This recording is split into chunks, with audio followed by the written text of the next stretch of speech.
MBBS में आगे बारी को बहुत बहुत आपको, you are the cream of nation. Now how about कि आप क्रीम ऑफ द वर्ल्ड बन जाए। क्या हुआ कि अगर आप पाकिस्तान में पैदा हुए हैं, you can study in Harvard, you can study in John Hopkins, तो आपने हमेशा इन चीज़ों को देखना है कि आप top of the medical universities में किस तरह जा सकते हैं। अस्सलाम वालेकुम, मेरा नाम है अन्नान और आज मैं फर्स्ट ईयर के स्टूडेंट्स को कुछ इंसाइट्स दूंगा जिनका अभी अभी एडमिशन हुआ है मेडिकल कॉलेजेस में। First year can be tough क्योंकि अभी अभी आपका एडमिशन हुआ होता है और आप बुक्स उठाते हैं तो इतनी बड़ी बड़ी बुक्स होती हैं और आप सिलेबस देखते हैं तो इतना बड़ा बड़ा सिलेबस होता है, कोई आपका दोस्त आपके साथ नहीं होता, मुख्तलिफ दोस्त आपके पीछे ही रह गए होते हैं, तो सारी चीज़ें मिला के ना एक अजीब सा माहौल क्रिएट कर रहे होते हैं। 5 इंसाइट्स जो मैं आपको दे सकता हूँ ना अपने एमबीबीएस के ड्यूरेशन में, तो वो मैं आपसे शेयर करना चाहूँगा। सबसे पहली एडवाइस है कि अपने आप को अपग्रेड करना शुरू करें। देखें, अगर आप अपने आप को अपग्रेड नहीं करेंगे ना तो you can not move further. MBBS के अंदर जो है ना सिलेबस बहुत ज़्यादा होता है। जब सिलेबस बहुत ज़्यादा होता है ना तो आपका जो पुराना मेथड होता है जो कि रूट मेमोराइजेशन का होता है या किसी और तरीके से आप पढ़ाई कर रहे होते हैं, उसके अंदर आपको अपग्रेडेशन लानी पड़ती है। अगर आप उसमें अपग्रेडेशन नहीं लाएंगे तो फिर ये होगा कि आप जो है ना उस तरह कोप अप नहीं कर सकेंगे। आपको अंडरस्टैंडिंग की तरफ ज़्यादा जाना पड़ेगा क्योंकि अगर आप देखेंगे तो बुक्स इतनी मोटी बुक्स होंगी और आप कहेंगे कि मैं सारा 20 30 40 सफ़े भी रोज़ पढ़ूँ तो मैं बुक को ख़त्म नहीं कर सकता, तो मैंने रिवाइज़ कब करना है। तो सही है कि जब सिलेबस बहुत ज़्यादा होगा तो आपने देखना है कि मैं किस तरह मुख्तलिफ टेक्निक्स को यूज़ कर सकता हूँ, मैंने किस तरह नोट्स बेहतर लेने हैं, मैंने किस तरह जो है ना अपने फ्लैश कार्ड्स यूज़ करने हैं, मैंने किस तरह जो है ना डिफरेंट टेक्निक्स को यूज़ करना है कि मैं एक ऑप्टिमम स्टेट में आ सकूँ। तो आपने अपने आप को अपग्रेड करना है। दूसरा इस अपग्रेडेशन के अंदर स्टेप होगा वो होगा कि अपग्रेड योर गियर। देखें, आपके पास एक अच्छा सा मोबाइल फ़ोन होना चाहिए क्योंकि मोबाइल फ़ोन कम्युनिकेशन के लिए बहुत ज़रूरी होता है। इसके अलावा अगर आपने कोई नोट्स ट्रांसफ़र करने हो आपस में, कोई बुक्स शेयर करनी हो, तो आपके पास एक अच्छा मोबाइल फ़ोन होना चाहिए जो कि स्टक ना हो, हैंग ना हो। तो आपको एक अच्छे मोबाइल फ़ोन की ज़रूरत पड़ी होगी। अब एडिशनल चीज़ें जो आपको चाहिए होंगी उसमें एक अच्छा लैपटॉप होना चाहिए बिकॉज आपको लैपटॉप के अंदर आपने टाइप करना होता है तो आप वहाँ नोट्स बना सकते हैं अपने। इसके अलावा जो है ना घर में आकर अपने कुछ चीज़ें स्टडी करनी हो तो आप लैपटॉप पर बहुत आसानी से स्टडी कर सकते हैं। आज के दौर में जो बुक्स इतनी महंगी है तो आपने किसी भी अपने दोस्त से बुक्स शेयर कर सकते हैं। तीसरी एडिशनल चीज़ जो अगर आप ले लें तो वो बेस्ट हो जाएगी वो है आईपैड विद पेंसिल। जब आप आईपैड ले लेंगे तो आप जो है ना बेसिकली एक पेपर लेस स्टेट में चले जाते हैं। आपको पेपर नहीं चाहिए होता कहीं भी लिखने के लिए, आप आराम से अपना आईपैड उठाते हैं और उसके ऊपर जो है ना अपनी पेंसिल से उठा के लिखना शुरू कर देते हैं। और आईपैड की पेंसिल का यही मज़ा है सबसे ज़्यादा कि उसमें आपको फील ही नहीं आता कि आपको किसी पेपर पर लिख रहे हैं या किसी स्क्रीन पर लिख रहे हैं। उसकी इतनी अच्छी लेटेंसी और सब चीज़ें होती हैं। सो आई वुड रिकमेंड कि आप ये 3 चीज़ें जो है ना लाजमी अपने लिए लें इन द मेडिकल स्कूल। जब आप अपने आप को अपग्रेड कर रहे हैं तो आपने अपनी फ़िज़िकल फ़िटनेस और इन सब चीज़ों पे भी फोकस करना है। देखिए, आप मैं पहले एमबीबीएस से पहले जो इस तरह पढ़ाई कर रहे थे ना उस तरह पढ़ाई नहीं होगी। आपने बेसिकली अपने अंदर गुड हैबिट्स लानी है। कोशिश करें कि कुछ ना कुछ रनिंग, कुछ ना कुछ जिम वर्क, कुछ ना कुछ इस तरह करके हेल्दी चीज़ें जो है ना अपनी लाइफ के अंदर इनकॉर्पोरेट कर लें ताकि जो है ना वो आपको बेनिफिट देंगी आगे चलकर। मुख्तलिफ टेक्निक को सुनने के फाइमन टेक्निक को मैंने कहाँ यूज़ करना है, कॉर्नर नोट्स को मैंने कहाँ यूज़ करना है, एक्टिव रिकॉल और स्पेस रेपिटेशन को यूज़ कहाँ करना है, माइंड मैप्स को कहाँ यूज़ करना है, मेमोरी पैलेसेस का बनाना है, ये सब सारी टेक्निक्स जब आप सीखेंगे तो आप देख सकेंगे कि आप इनको बेहतर कहाँ किस तरीके पर और कौन से टाइम पे यूज़ कर सकते हैं। अगर आप इन सारी चीज़ों को यूज़ ही नहीं करेंगे तो आपको कभी पता नहीं चलेगा कि आप इसको कहाँ यूज़ कर सकते थे। तो अब भी स्टार्ट के पास आपके पास टाइम है, you can implement different strategies और देखें कौन सी चीज़ें आपको हेल्प कर रही हैं और उन सारी टेक्निक्स को अप्लाई करना शुरू करें, देखिए कहाँ से आप मैक्सिमम बेनिफिट उठा सकते हैं। तो you basically have to become a version 2.0 of yourself. Be smart about 3 things, about friends, about lectures and about exams. जब आप एमबीबीएस में जाएंगे ना तो आपको कुछ लोग मिलेंगे, कुछ दोस्त बनेंगे आपके, कुछ आपके दोस्त नहीं बनेंगे। तो आपने कैसे सॉर्ट आउट करना है अपने दोस्तों को। देखिए, अगर कोई बंदा आपका दोस्त बन जाता है और उसके अंदर बुरी हैबिट्स होती हैं तो ये बहुत लाइकली है कि आपके अंदर भी वो बुरी हैबिट्स ट्रांसफ़र हो जाएंगी। अगर आपको कोई दोस्त स्मोकिंग करता है तो हो सकता है इन द लॉन्ग रन आप भी उसमें स्मोकिंग करना शुरू कर देंगे क्योंकि हम एवरेज होते हैं अपने 5 क्लोज फ्रेंड के। तो आप ये बात आपने नोट करनी है कि कोई बंदा अगर उसके अंदर बुरी हैबिट्स ज़्यादा हैं तो आपने इससे अवॉइड किस तरह करना है, क्योंकि अगर आप उससे शुरू में अवॉइड कर लेते हैं वो आपका फ्रेंड नहीं बनेगा। लेकिन अगर आप उसे लॉन्ग रन में जाकर आप उसके साथ टाइम स्पेंड करते रहते हैं, एक टाइम आएगा जब आप उसको नो नहीं कह सकेंगे। Friends in MBBS either they can make you or break you, either they can elevate you above beyond the level you are right now. लेकिन बात ये होता है कि वो आपको ड्रैग डाउन कर देते हैं बॉटम ऑफ द ओशन पे। तो मोस्टली लोगों से जब पूछा जाता है कि उन्होंने कब सिगरेट पीना शुरू की तो वो ये नहीं कहते कि हमने फर्स्ट ईयर में पीना शुरू किया, हमने सेकंड ईयर में पीना शुरू किया, हमने थर्ड ईयर में पीना, वो कहते हैं हमने फोर्थ ईयर में पीना शुरू किया, हमने फाइनल ईयर में पीना शुरू किया। उसकी वजह ये होती है उनके फ्रेंड्स होते हैं जो कि सिगरेट पी रहे होते हैं। First year, second year, third year के अंदर इट इज़ ईजी टू से नो। लेकिन जैसे ही आपका स्ट्रेस एक सर्टन लेवल पे बिल्डअप होता है, आप किसी दिन अपने दोस्त से सिगरेट पी के लगा लेते हैं तो आप बहुत रेडिली जो है ना एक बहुत ऐसी हैबिट की तरफ जा सकते हैं जो कि आपकी सारी उम्र के लिए आपको लग जाएगी और तबाह बर्बाद कर देगी। तो आपने अपने फ्रेंड्स के बारे में बहुत ज़्यादा स्मार्ट होना है। अब हम आते हैं लेक्चर्स की तरफ, जिसके बारे में आपने स्मार्ट होना है। देखें, lectures, certain amount of lectures लेना बहुत ज़्यादा ज़रूरी होते हैं to keep a minimal attendance to appear in the exam. अब आपने लेक्चर लेने भी हैं, और दूसरी बात यह है कि लेक्चर में होना भी बोरिंग है, क्योंकि हमारे यहाँ इतना ज़्यादा इंटरैक्टिव लेक्चर नहीं होते, लेक्चर बहुत ही ज़्यादा बोरिंग होते हैं। तो उसमें दो ही ऑप्शन होते हैं, या तो आप उस टाइम को अपना यूज़फुल बना लें, और या उस टाइम को वेस्ट कर लें। वो रोज़ के 5 से 6 घंटे होंगे जिनको आप या तो वेस्ट कर रहे होंगे या यूज़फुल बना रहे होंगे। अगर आप वेस्ट कर रहे होंगे तो आपको घर में आके बहुत ज़्यादा पढ़ाई करनी पड़ी होगी, और आपको जब बहुत ज़्यादा पढ़ाई करनी पड़ेगी आपका सिलेबस कवर नहीं होगा, that can add up to your frustration. तो इसके बरस अगर आप देखेंगे आपने किस तरह अपने टाइम को यूज़फुल बनाना है, तो उसका एक तरीका यह है कि जो टीचर आपको पढ़ा रहा है, try to understand than and use it in a positive way, कि आप उसको नोट्स बनाएं और घर जाके उसमें एक्टिव रिकॉल करके उसको जहन में लाने की कोशिश करें कि मैंने क्या पढ़ा था। इस तरह जब आप लेक्चर्स के अंदर पढ़े होंगे तो घर में जब आप जाएंगे तो आपके पास कम सिलेबस होगा कवर करने के लिए, और आपके पास ज़्यादा फ्री टाइम होगा जो कि आप और अदर एक्टिविटीज़ में इन्वॉल्व रहते हैं। तो आपने जो टाइम आपका ये लेक्चर्स वाला होगा उनको वेस्ट मत करें, और उनको किस तरह है कि मैंने किस तरह यूटिलाइज़ करना है कि मुझे कम से कम घर जाके पढ़ाई करनी पड़े और ज़्यादा से ज़्यादा मैं इन्जॉय कर सकूँ। तीसरी चीज़ जिसके बारे में स्मार्ट होने का मैं आपको कह रहा था वो था एग्ज़ाम। एग्ज़ाम्स जो है ना वो आने ही आने, उसमें वो देर से आएंगे लेकिन आएंगे ज़रूर, और उसके लिए सबसे अच्छा ये है कि जो बंदा सबसे पहले प्रिपेयर होगा वो सबसे पहले ईजी रहेगा उसके लिए, क्योंकि आपको पता होगा कौन से टॉपिक आसान है, कौन से टॉपिक मुश्किल हैं, कौन से टॉपिक आते हैं, कौन से टॉपिक नहीं आते, कौन से टॉपिक टाइम कंज्यूमिंग। सो आपने सबसे पहले क्या करना है, अपने कोई भी जो आपके सीनियर हों, जो कि थोड़े से नाइस हों, उनके पास जाएं और उनसे जाके पूछें कि सिलेबस क्या है, या किसी जगह से सिलेबस उठा लें और आपको पता हो कि ये टॉपिक्स आते हैं, उन टॉपिक्स पे आपने फोकस करना है, ताकि जब आपको पता हो कि जब वाले टॉपिक्स आपके लेक्चर्स में पढ़ाए जा रहे हैं तो आपने उन टॉपिक्स पे स्पेशली फोकस करना है। लेकिन इसमें बता दूं कि जब आप जाएंगे ना सीनियर के पास, तो सीनियर आपको मजाक उड़ाएंगे कि ये फस्टूला आ गया है और ये अभी से जो है ना इसको एग्जाम की पड़ी हुई है और इसे काम चेक करो। लेकिन आपने इस बारे में परेशान नहीं होना, बिकॉज इसका आपको एंड पे बहुत ज़्यादा फ़ायदा होगा। एमबीबीएस के अंदर ना कुछ जो वर्ड्स हैं ना वो बहुत इंपॉर्टेंट है। आपने देखना है कि कौन से 3 स्टार टॉपिक है, और एक वर्ड और बहुत ज़्यादा इंपॉर्टेंट है, मैं आपको चाहता हूँ कि जब आप सुने ना तो आपके कान खड़े हो जाने चाहिए कि यार क्या किसने बोल दिया। वो है हाई यील्ड। जब आपको पता चले ना कि हाई यील्ड कोई टॉपिक है तो आपने फ़ौरन उस चीज़ को नोट कर लेना है कि ये टॉपिक बहुत अहम है। इसमें टॉपिक सारे एक जैसे नहीं होते, तो आपने अपने टॉपिक्स को देखना है कि कौन से टॉपिक आपके ज़्यादा टाइम आपने देना है, कौन से टॉपिक्स को आपने कम टाइम देना है, क्योंकि नॉलेज की कोई लिमिट नहीं है। अगर आपने पढ़ना शुरू कर दिया ना एक टॉपिक को, तो उस पर पूरी पूरी बुक्स लिखी हुई है। आपको भी लाइब्रेरी में जाए तो एक एक टॉपिक पे पूरी पूरी बुक्स लिखी हुई, तो आपने मिनिमल उन सब चीज़ों को करना है कि जो आपके इंपॉर्टेंट टॉपिक्स हैं वो बहुत अच्छी तरह कवर हो, और जो आपके बहुत ही माइन्यूट और डिटेल टॉपिक्स हैं उनको इतना ज़्यादा डिटेल्स में मत दें जितना जो है ना आपने जो बड़े टॉपिक्स हैं उनको आपने डिटेल में देखना है।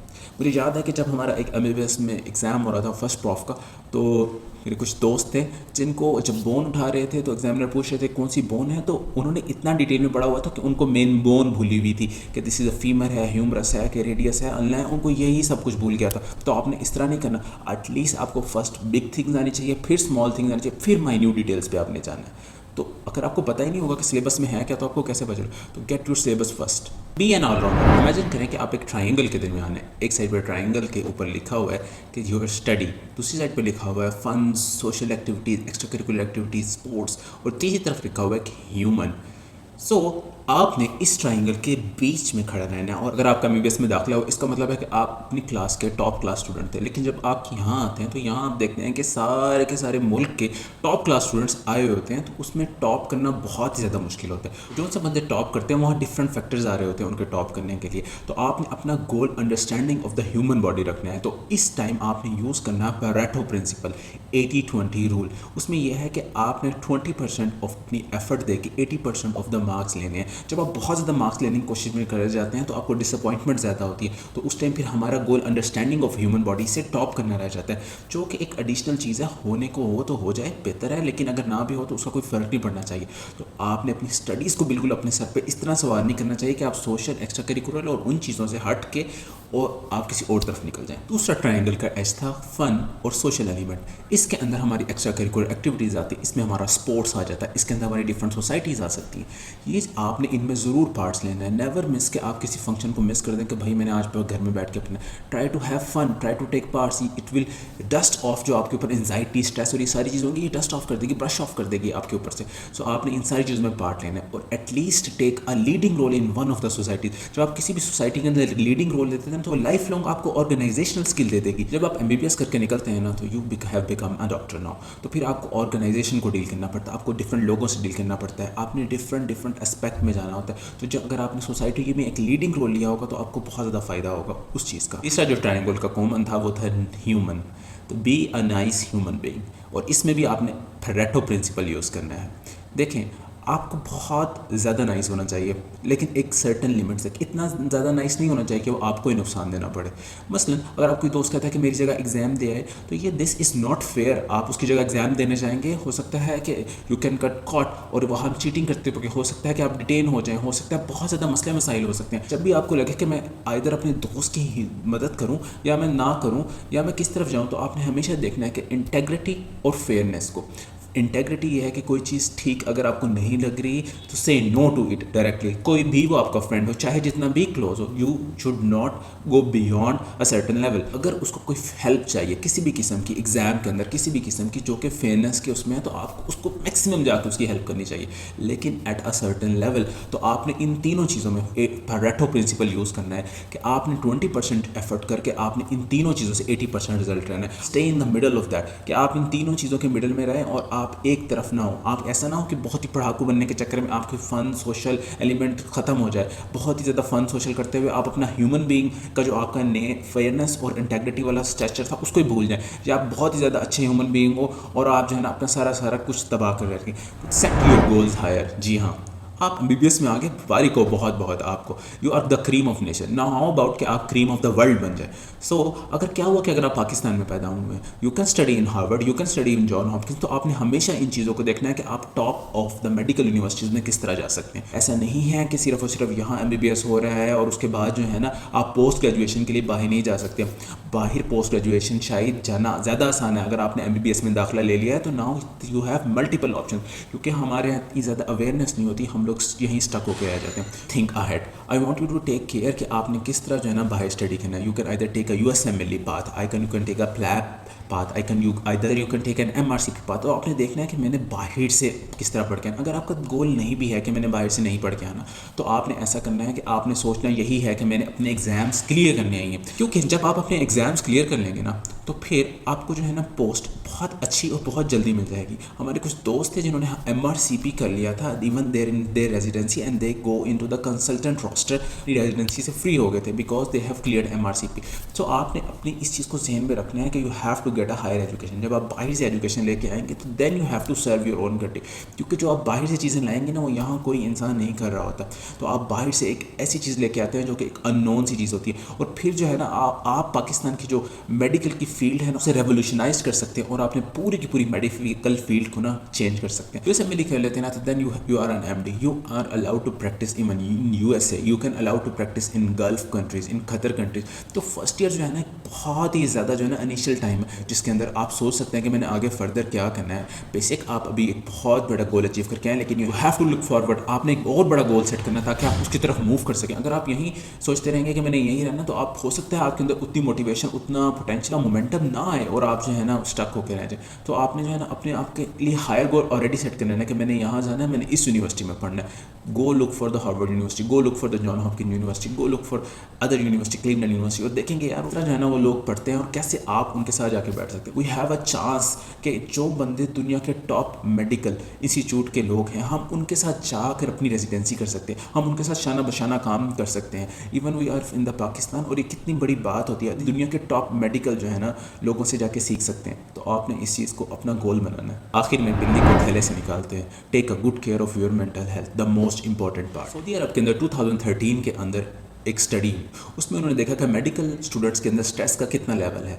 63% ऑफ मेडिकल स्टूडेंट्स जो है ना they are facing stress level that is beyond the normal population, and 25% of students were having a severe level of stress. तो आप खुद सोचें कि स्ट्रेस का कितना ज़्यादा लेवल है। और इसमें एक हैरानी की बात यह थी कि जो स्ट्रेस का लेवल था, एक फेल होता हुआ बच्चा भी उतना ही फील कर रहा था जितना एक टॉप करता हुआ बच्चा फील कर रहा था। आपके ग्रेड्स जो है ना वो इररिस्पेक्टिव थे स्ट्रेस के लेवल। इसके अलावा 17 स्टडीज़ को गायोस और क्वेंटर ने स्टडी किया। उन्होंने देखा कि तकरीबन आपका सुसाइड आने का आपके दिमाग में थॉट, अगर आप मेडिकल स्टडीज़ में हैं तो वो 2% से लेके 56% चांस है कि आपके अंदर एक थॉट्स आएंगे। तो एक बहुत ही ज़्यादा डिस्ट्रेसिंग और एक हॉरिफाइंग बात है, क्योंकि हम तो समझते हैं कि हम मेडिकल कॉलेज में चलेंगे अब तो हम खुश होंगे, अब तो हम खुशियाँ मनाएंगे, बल्कि ऐसा नहीं होता। आपकी फ्रस्ट्रेशन का लेवल बहुत ज़्यादा बढ़ जाता है। 2013 के अंदर डाउ मेडिकल यूनिवर्सिटी के अंदर एक स्टडी की, ये पाकिस्तानी स्टूडेंट्स के लिए। उस में देखा गया कि कितने लोगों को सुसाइड थॉट्स आते हैं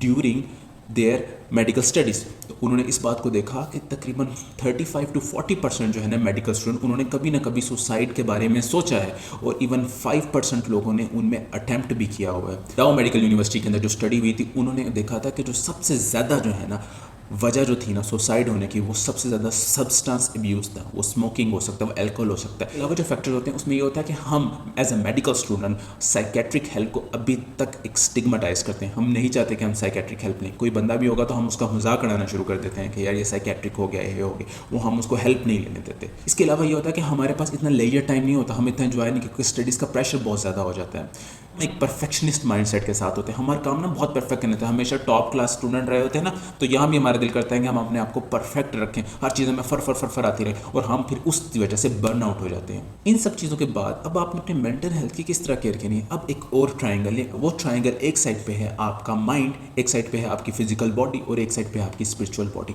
मेडिकल कॉलेज के अंदर सर्वाइव के लिए सबसे पहले you have to seek help from Allah. You have to have that hand over your shoulder और that hand over your head, कि वो जो है ना जब आपके पास कोई मसला हो तो आप उसके पास जाके हेल्प मांग सकें। 5 नमाज़ें अगर पढ़ना बहुत ज़्यादा मुश्किल है तो एक नमाज़ पढ़ना शुरू करें, लेकिन ज़रूर अपना एक ना रोज़ का कनेक्ट ज़रूर बनाएं अपनी रिचुअल के साथ। अपनी फिजिकल बॉडी की भी केयर करना शुरू करें, एक्सरसाइज करना शुरू करें, ईटिंग हेल्दी करना। ये आप हेल्प आउट करेंगे इन रिलीजिंग योर स्ट्रेस, और आपको रिलीव करेंगे उन सारी नेगेटिव थॉट्स से। दोनों चीज़ों की केयर करेंगे, तब आपका माइंड ज़्यादा एक्टिव होगा, जो अल्टीमेटली हम चाहते हैं, और आपका ज़्यादा आप बेहतर तरीके से परफॉर्म कर सकेंगे अपनी एकेडमिक्स में। It will take some time to adapt, और आहिस्ता आहिस्ता यू विल सी कि इंशाल्लाह you will get better with the time. In the end मैं आपको कहूँगा कि the best part of your life is starting.